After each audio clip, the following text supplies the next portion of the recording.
Hello, welcome back to Between the Hashes, our weekly college football primer. Coming to you from Philadelphia, Pennsylvania this week, I'm your host, Matt Keim, coming to you to talk to you about everything you need to know to be prepared for the most consequential weekend of college football this season. There are 6 ranked matchups coming up, and more games beyond that will have ramifications that we will be feeling till the end of the year. But before we get into that, remember, give us a like, comment if you agree or disagree with my picks, and subscribe for more great content about college football and everything you need to know about the Washington Commanders with the John Keim Report. So before I get into this current week's slate of games, I do want to give a quick reaction to the previous week's slate of games. If you tailed my Tennessee pick, I apologize. Maybe going with Tennessee a week after they had to call a players-only meeting after beating FCS Austin Peay at home wasn't such a good idea. I also did pick Kansas State to beat Missouri, but in fairness, how was I supposed to know that Missouri was capable of kicking a 61-yard field goal? A college kicker, yes, you heard that right, kicked a 61-yard field goal to seal the upset at home. So props to Missouri. And Missouri is an interesting one because they've been kind of giving other teams scares last year. Outside of Ohio State, they probably played Georgia the best out of anybody last year. And so you figured at some point they were due. Why not an old Big 12 rival? This week, a lot of other ranked teams, especially in the top 10, let alone the top 5, kind of had to struggle to get through the week. And some of this you can just put ahead to like trap games or like with Alabama's case, trying out new quarterbacks. Whatever the reason, a lot of teams found themselves in a bit of a dogfight. So I'll start on down the line. Georgia found themselves down double digits for large stretches of the game at home against South Carolina, a game where Spencer Rattler looked like the way better of the two quarterbacks when put up next to Carson Beck. Now, Georgia did turn it on at the end and did pull out and get through, and as far as Georgia's concerned, I don't really want to write them off just yet. They've really earned the benefit of the doubt, and they had games, and even in the last 2 years, where they were just kind of sleepwalking early on. It's not uncommon for college teams to do that kind of thing, especially in some of the September games before the marquee games start popping up. But like I said, Georgia wasn't alone. Going on down the line, Texas found themselves tied at 10 against Wyoming at home and needed a 21-point fourth quarter surge to pull out the win. Is that some residual effects of what surely had to be an emotional win over Alabama, and what is probably that program's most important win in easily since I don't know, since Mac Brown was there. Moving on, Michigan had numerous turnovers and found themselves in a bit of a dogfight at home against Bowling Green, and then they pulled it out. The thing with Michigan is that they're actually getting Jim Harbaugh back this week. I think it's this week. Again, lazy September game. Florida State, on the other hand, showed a lot more concerning signs. They needed 18 penalties against Boston College to eke out a 2-point win on the road against them. That doesn't bode well as they move on to more challenging ACC opponents. Alabama was tied at 3 with South Florida for the majority of their game, and the only reason the score was as high as 17-3 was because they scored a touchdown with 35 seconds left on the clock. The game was over by that point. If we look outside the top 25, Colorado needed double overtime and almost 200 yards of penalties called against Colorado State to squeak by a win against their in-state rival, but we'll get to Colorado in a minute. I want to go back to Alabama for a minute. Their reason for struggling, I guess, insofar as it's excusable, is the most excusable of the bunch, in that following the Texas game, they benched starter Jalen Milroe, and in his place, Notre Dame transfer Tyler Buckner was given the start. He lasted for all of a half in that game. He got benched. Ty Simpson replaced him for the second half. He didn't do much better. Whatever, Alabama still kind of just out-talented South Florida, and now Jalen Milroe will get the starting job heading into next week. Is this a sign of trouble for Alabama? Remember, my pick in the West is still LSU. The thing with Alabama is that, if you look at their talent composite, they're by like 24/7 standards, they're the most talented roster in the country. They have something like a 90% blue chip ratio.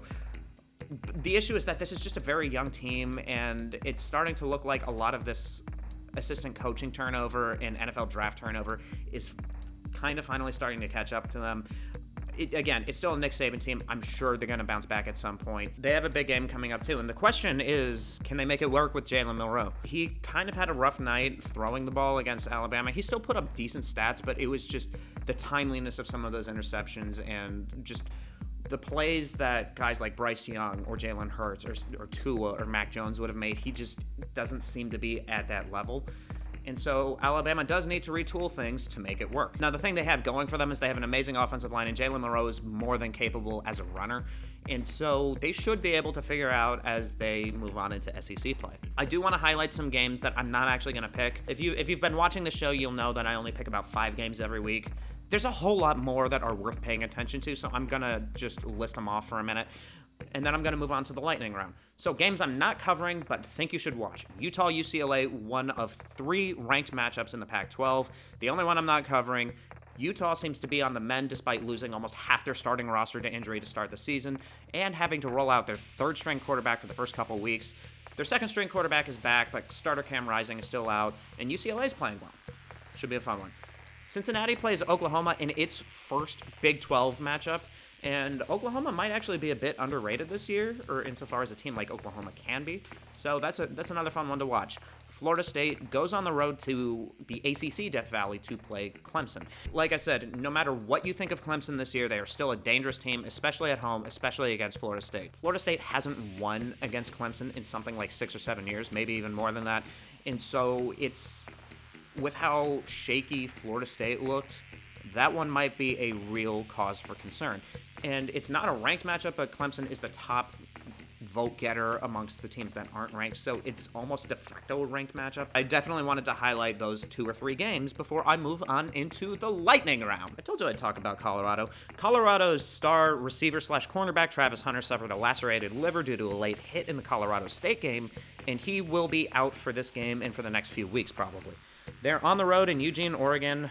Oregon is favored by 3 touchdowns. This is really where their depth and defense in line play, especially, is going to have a hard day and will be tested to the limits. The Pac-12 is about as good as it's ever been, and so the schedule is not going to lighten up for Colorado after playing 1 rebuilding team and 2 very bad teams to start the year. I kind of like Oregon. I kind of like the points, but I don't think this should take away from what Deion Sanders and Travis Hunter and Shedeur Sanders and company are building in Boulder. Second game, 15, Ole Miss at Alabama. Bama is currently favored by about a touchdown, and I think the popular thing to do would be to pick Ole Miss because Jackson Dart looks like far and away the best quarterback in the SEC with Ole Miss as the best offense in the SEC. Here's the thing. I'm going to pick Alabama. I'm going to pick the points. I have a hard time seeing Nick Saban lose 2 consecutive home games in the same season. I just don't see it. Kind of don't trust Ole Miss after they had to come back from down double digits against Tulane, missing its best player. I go Alabama. I go the points. Our third lightning round game. 24 Iowa visits Penn State and gets the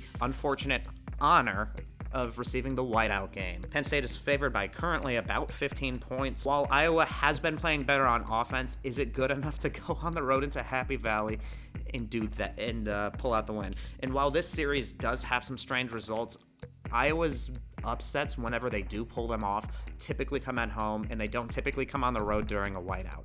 I like Penn State, I like the points, and I think this will be a really good showcase for Penn State's new quarterback, Drew Aller. Number 14, Oregon State at number 21, Washington State. Coming fresh off an upset win over Wisconsin, for the 2nd year in a row, Washington State's quarterback Ward is leading the team in both passing and rushing. Looks to be a dynamic offense. And the only other remaining Pac-12 member, Oregon State, has former Clemson quarterback DJ Uiagalelei as their signal caller, and at one point he was the most efficient quarterback in the nation. Oregon State is currently favored by 3. I like that line. I like the points. I like Oregon State's defense to kind of slow down Washington State's attack just enough for them to eke out that win. So I like Oregon State to cover in a close one. Which brings us to our headliner game of the week. Notre Dame versus Ohio State.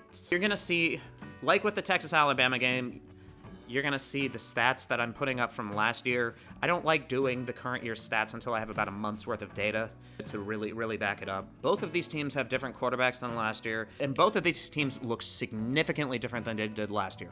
In Notre Dame's case, they have Wake Forest transfer Sam Hartman as their signal caller. He is probably one of the best transfers in the entire country outside of the deluge of players that went to Colorado. He's thrown for 13 touchdowns and well over 1,000 yards by this point, and has looked every bit as good as advertised.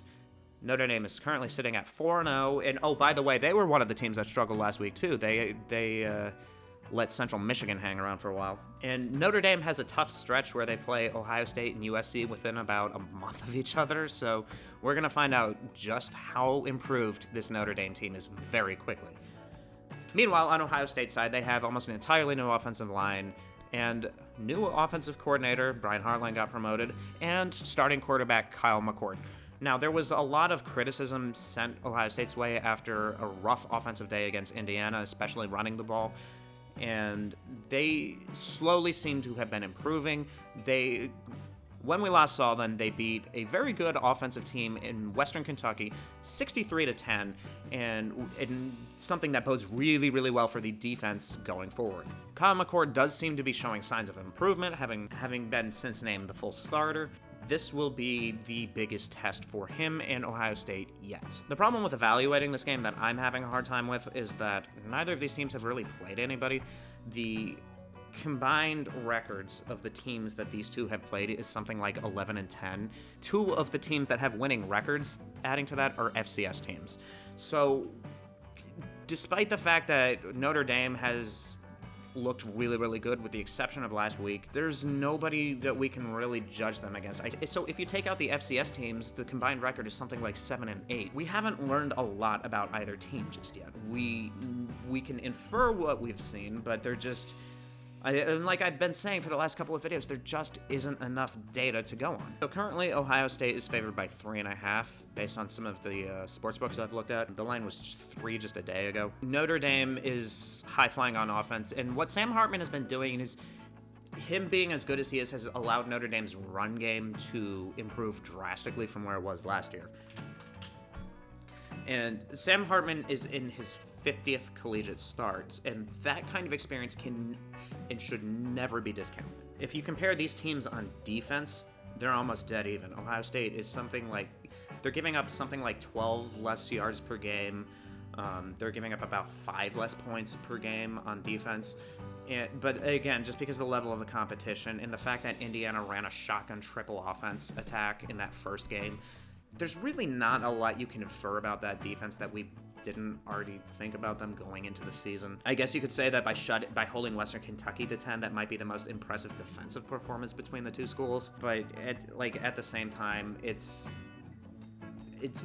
one game against a team that's really not supposed to be that great. I think one clear advantage Ohio State has is they have the best receiving tandem in the country and some of the best running backs in the country, and their skill positions, and this isn't new for Ohio State, but their skill positions players will have to step up, and their defensive line will have to step up. So I think the matchup to watch is Ohio State's pass rush versus Sam Hartman, and how Kyle McCord can handle going on the road in South Bend. So interesting factoid about this series is that Notre Dame has not beaten Ohio State since the 1930s. And that's not because Ohio State was winning every year, not necessarily, but it's also a huge portion because longtime coach Woody Hayes refused to even schedule Notre Dame for the entirety of his coaching tenure.